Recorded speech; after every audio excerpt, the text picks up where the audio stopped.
Back pain இருக்கும். அது மட்டும் இல்லாம அண்டர் வெயிட் இருந்தேன். ஃபர்ஸ்ட் இந்த ப்ராடக்ட் நல்லா ஹெல்த்தியா ஆக்டிவா ஃபீல் பண்ணேன். என்னோட பேக் பெயின் வந்து நல்ல இம்ப்ரூவ்மெண்ட் இருந்தது. அப்படியே இந்த ப்ராடக்ட்டை கன்சியூம் பண்ணி இதை வந்து 8 கிலோ வெயிட் கெயின் பண்ணி ஓல்டே ஆக்டிவா இருக்கேன், எனர்ஜெட்டிக்கா இருக்கேன். Thank you thank you Balaji. Good afternoon. என்னோட நேம் வந்து காயத்ரி. ஏஜ் வந்து 45 ஆகுது. பிஃபோர் ஹெர்பல் லைஃப் நான் யாருன்னு பார்த்தீங்கன்னா ஒரு டிஃபன் கடை போடுறவங்க தான். எல்டியூசஸ் பயங்கரமா வந்துச்சு. ஒரு 95 கேஜில இன்க்ரீஸ் பண்ணிட்டு வெயிட் வந்து போட்டுட்டே இருந்ததால நான் வந்து ஒரு ஐபோர்ட் தைராய்டு பேஷண்ட். 170 என்ஜி டேப்லெட் போட்டால் மட்டும்தான் என்னால் ஒரு பண்ண முடியும். அதனால எனக்கு பிக்ஸ் வரும். பிக்ஸ் வரக்க காது மூக்கில் பிளட் வந்தால் மட்டும்தான் பிக்ஸே நிற்கும். அது மாதிரி ஹெவி வெயிட் ஆகிட்டே இருப்போதான் எல்லாம் டயட் மெயின்டைன் பண்ணி பார்த்தேன், எல்லாம் பண்ணி பார்த்தேன்.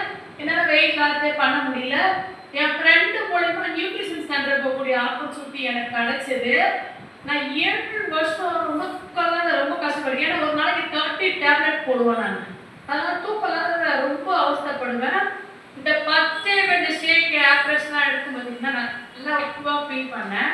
இடையில வந்து நான் 7 வருஷம் தூக்கலாத இருந்தேன். ஏன்னா ஒரு 3 மணி நேரத்துக்கு மேலே தூங்கினாலே எனக்கு பிக்ஸ் வந்து சொல்லிட்டு தூக்கம் வர்றதுக்கு ஒரு டேப்லெட்டும் தூக்கம் வராதுக்கு ஒரு டேப்லெட் டாக்டர் எழுதி கொடுப்பாங்க. அந்த மாதிரி வந்து ரொம்ப அவசரப்பட்டு இருந்தால தேர்ட் வந்து நான் ஒரு 5 hours 6 hours நான் தூங்கினேன். எனக்கு பிக்ஸே வரவே இல்லை.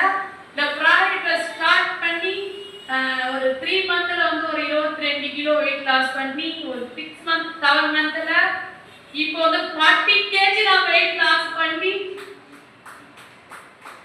10 இயர்ஸா ஹஸ்பண்ட் ஒய்ஃப் ஐடியல் வெயிட் வந்து நாங்கள் மெயின்டைன் பண்ணிட்டு இருக்கோம். 10 இயர்ஸா ஹாஸ்பிட்டலில் லைஃப் ஸ்டைலை வந்து லீட் பண்ணிட்டு இருக்கோம். இந்த மாதிரி நான் வெயிட் லாஸ் பண்ற ப்ராசஸ்லயே வந்து எனக்கு வந்து வெல்னஸ் செமினார் பார்க்கக்கூடிய ஆப்பர்ச்சுனிட்டி எனக்கு கிடைச்சது.